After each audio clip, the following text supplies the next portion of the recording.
Now, I'm sure that most of you know the old story about the astronaut who went far out into space and was asked on his return whether he had been to heaven and seen God.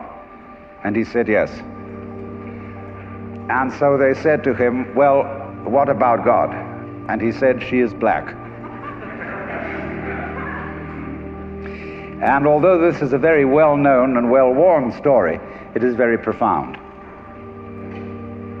Because, I tell you, I knew a monk who started out in life as pretty much of an agnostic or an atheist, and then he began to read Henri Bergson, the French philosopher who proclaimed the vital force, the élan vital, and so on. And the more he read into this kind of philosophy, the more he saw that these people were really talking about God.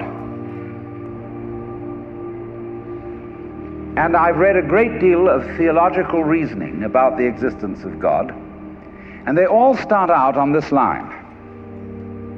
If you are intelligent and reasonable,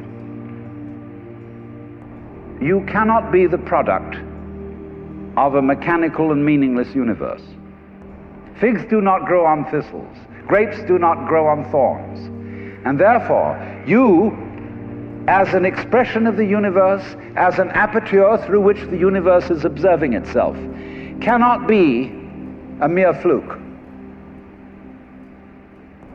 Because if this world peoples, as a tree brings forth fruit, then the universe itself, the energy which underlies it, what it's all about, the ground of being, as Paul Tillich called it, must be intelligent. Now, when you come to that conclusion, you must be very careful, because you may make an unwarranted jump. Namely, the jump to the conclusion that that intelligence, that marvelous designing power which produces all this, is the biblical God. Be careful. Because that God, contrary to his own commandments, is fashioned in the graven image of a paternal, authoritarian, beneficent tyrant of the ancient Near East.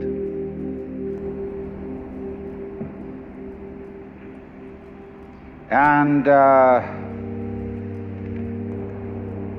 it's very easy to fall into that trap, because it's all prepared, institutionalized in the Roman Catholic Church, in the synagogue, in the Protestant churches, all there ready for you to accept. And by the pressure of social consensus and so on, it is very natural to assume that when somebody uses the word God, it is that father figure which is intended. Because even Jesus used the analogy, the Father, for his experience of God. He had to. There was no other one available to him in his culture. But nowadays, we are in rebellion against the image of the authoritarian father. Especially this should happen in the United States, where it happens that we are a republic and not a monarchy. And if you, as a loyal citizen of this country, think that a republic is the best form of government, you can hardly believe that the universe is a monarchy. But to reject the paternalistic image of God as an idol is not necessarily to be an atheist. Although I have advocated something called atheism in the name of God. That is to say,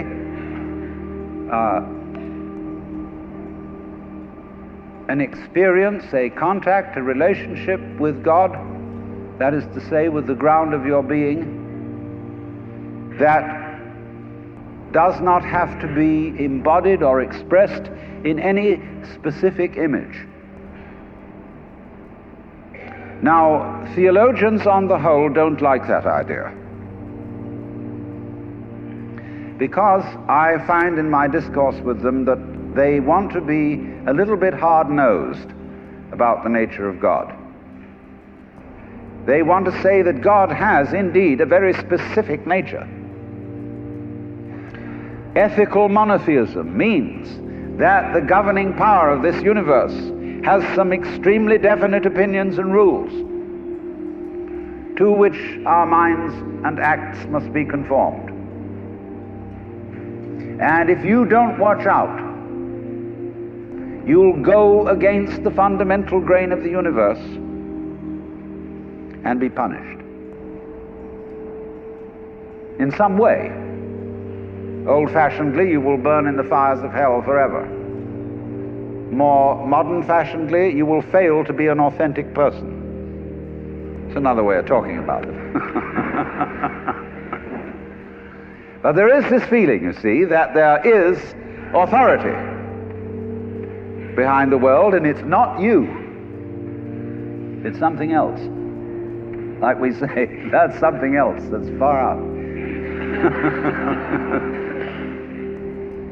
And therefore, this Jewish, Christian, and indeed Muslim approach makes a lot of people feel rather strange, estranged from the root and ground of being. There are a lot of people who never grow up and are always in awe of an image of grandfather. Now, I'm a grandfather. I have 5 grandchildren, and so I'm no longer in awe of grandfathers.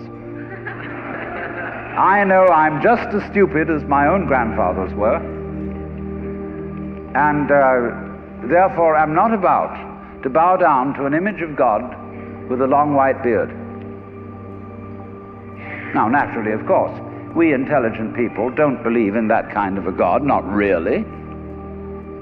I mean, we think that God is spirit, that God is very undefinable and infinite and all that kind of thing. But nevertheless, the images of God are have a far more powerful effect upon our emotions than our ideas. And when people read the Bible and sing hymns, Ancient of Days, who sittest throned in glory, immortal, invisible, God only wise, in light inaccessible, hid from our eyes, they still got that fellow up there with a beard on. It's way in the back of the emotions. And so we should think, first of all, in contrary imagery, and the contrary imagery is, she's black. Imagine instead of God the Father, God the Mother. And imagine that this is not a luminous being, blazing with light, but an unfathomable darkness, such as is portrayed in Hindu mythology by Kali, K-A-L-I, the Great Mother, who is represented in the most terrible imagery. Kali has a tongue hanging out long, drooling with blood. She has fanged teeth. She has a scimitar in one hand and a severed head in the other. And she is trampling on the body of her husband, who is Shiva. Shiva represents also, furthermore, the destructive aspect of the deity, wherein all things are dissolved so that they be reborn again. And here is this blood-sucking, terrible mother as the image of the supreme reality behind this universe. Imagine, it's the representative of the octopus, the spider, the awful-awfuls, the creepy-crawlies at the end of the line, which we are all terrified of. Now that's a very important image, because let us suppose, just for the sake of argument, that all of you sitting here right now are feeling fairly all right. I mean, you're not in hospital. You don't have the screaming mimes. You have a sense you probably had dinner and are feeling pretty good. But you know that you feel that you're fairly good because in the background of your minds, very far off in the background of your minds, you've got the sensation of something absolutely ghastly that simply mustn't happen. And so against that which is not happening, and which doesn't necessarily have to happen, but by comparison with that, you feel pretty all right. And that absolutely ghastly thing that mustn't happen at all is Kali. And therefore, at once, we begin to wonder whether the presence of this Kali is not in a way very beneficent. I mean, how would you know that things were good unless there was something that wasn't good at all? Now I'm not putting this forward as a final position. I'm only putting it forward as a variation, as a way of beginning to look at a problem and getting our minds out of their normal ruts. She's black. Well, she, first of all, feminine, represents what is called philosophically the negative principle. Now, of course, people who are women in our culture today and believe in women's lib don't like to be associated with the negative, because the negative has acquired very bad connotations. We say accentuate the positive. Well, that's a purely male chauvinistic attitude. How would you know that you were outstanding unless by contrast there was something instanding?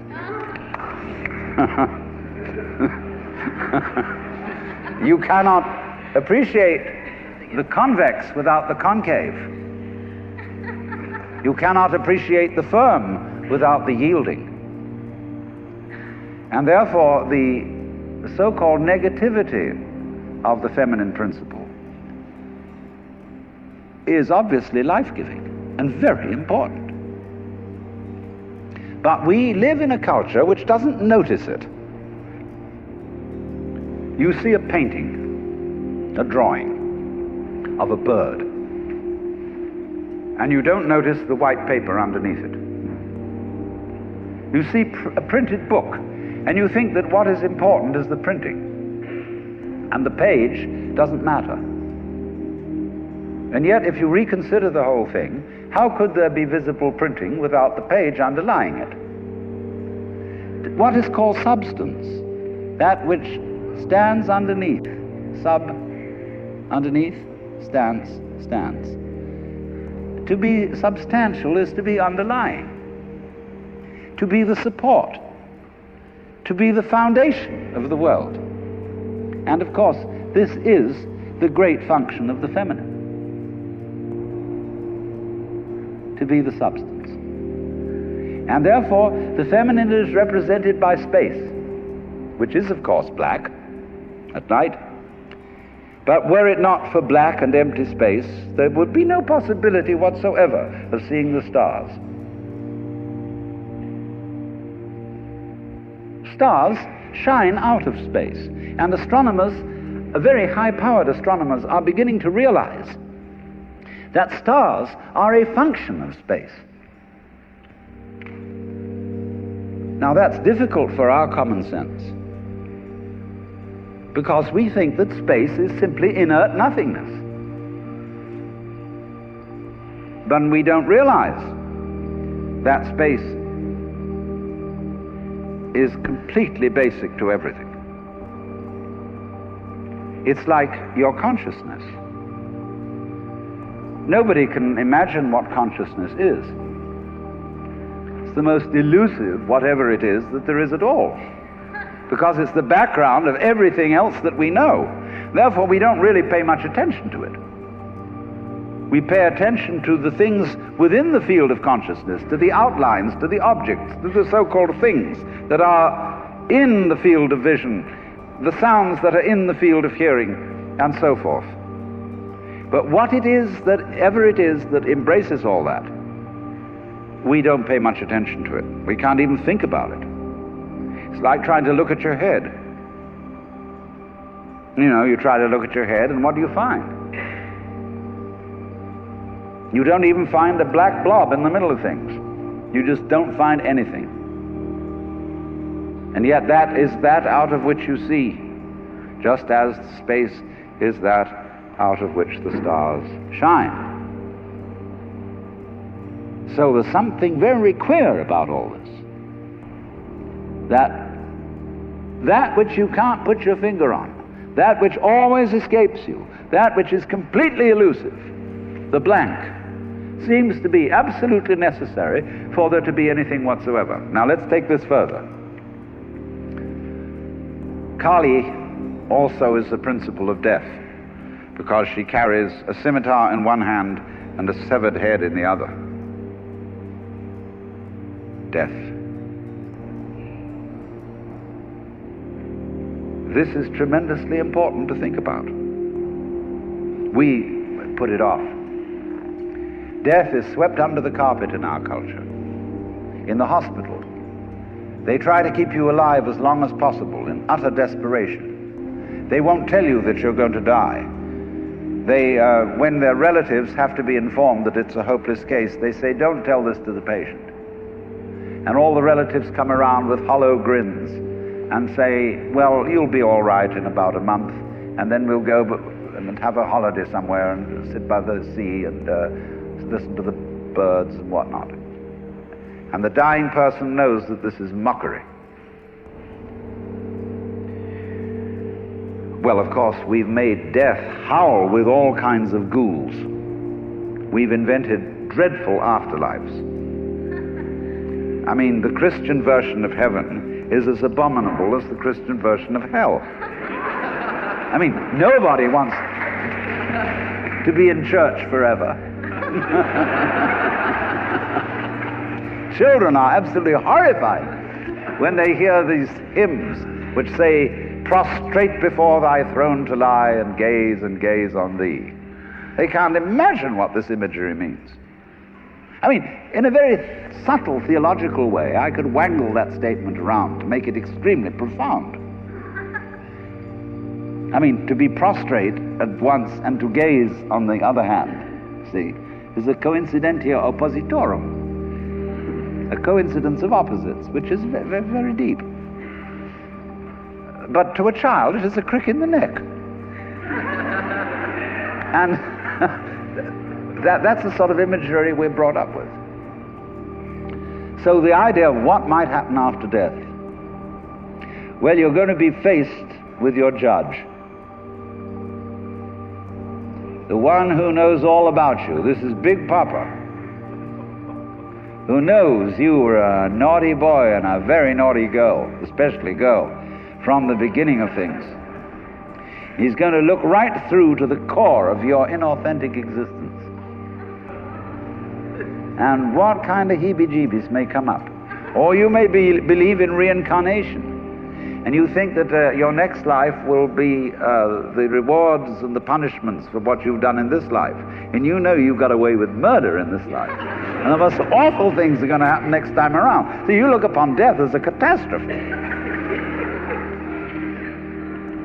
Then there are other people who say, well, when you're dead, you're dead. Just nothing going to happen at all. So what you got to worry about? Well, we don't quite like that idea, because it spooks us. You know, what's it be like to die? To go to sleep and never wake up? Well, a lot of things it's not going to be like. It's not going to be like being buried alive. It's not going to be like being in the darkness forever. I tell you what, it's going to be like as if you never had existed at all. Not only you, but everything else as well. That just there was never anything, and there's no one to regret it. And there's no problem. Well, think about that for a while. It's kind of a weird feeling you get when you really think about that. You really imagine it. Just to stop altogether. And you can't even call it stop, because you can't have stop without start. And there wasn't any start. There's just no thing. Well, then when you come to think of it, that's the way it was before you were born. I mean, if you go back in memory, as far as you can go, you get to the same place as you go forward in your anticipation of the future as to what it's going to be like to be dead. Then you get these funny ideas that this blankness is the necessary counterpart of what we call being. Now, we all think we're alive, don't we? I mean, we're really here? That there is something called existence? You know, the existentialists, Dasein, thrownness, you know, here we are. But how could you be experiencing that as a reality unless you had once been dead? What gives us any ghost of a notion that we're here, except by contrast with the fact that we once weren't? And later on won't we? But this thing is a cycle, like positive and negative poles in electricity. So this then is the value of the symbolism of she is black. She, the womb principle, the receptive, the instanding, the void, and the dark. And so that is to come into the presence of the God who has no image. Behind the Father image, behind the Mother image, behind the image of light inaccessible, and behind the image of profound and abysmal darkness, there's something else which we can't conceive at all.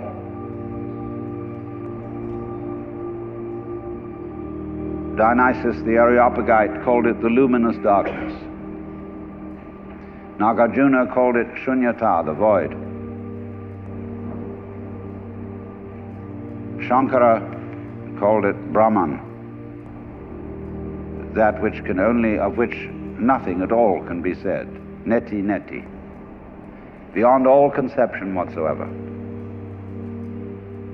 And you see, that is not atheism in the formal sense of the word.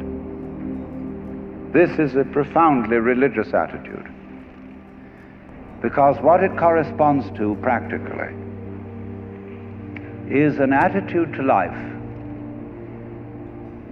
of total trust, of letting go. When we form images of God, they are all really exhibitions of our lack of faith. Something to hold on to, something to grasp.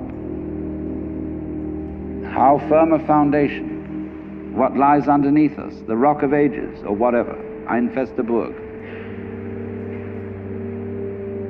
But when we don't grasp, we have the attitude of faith.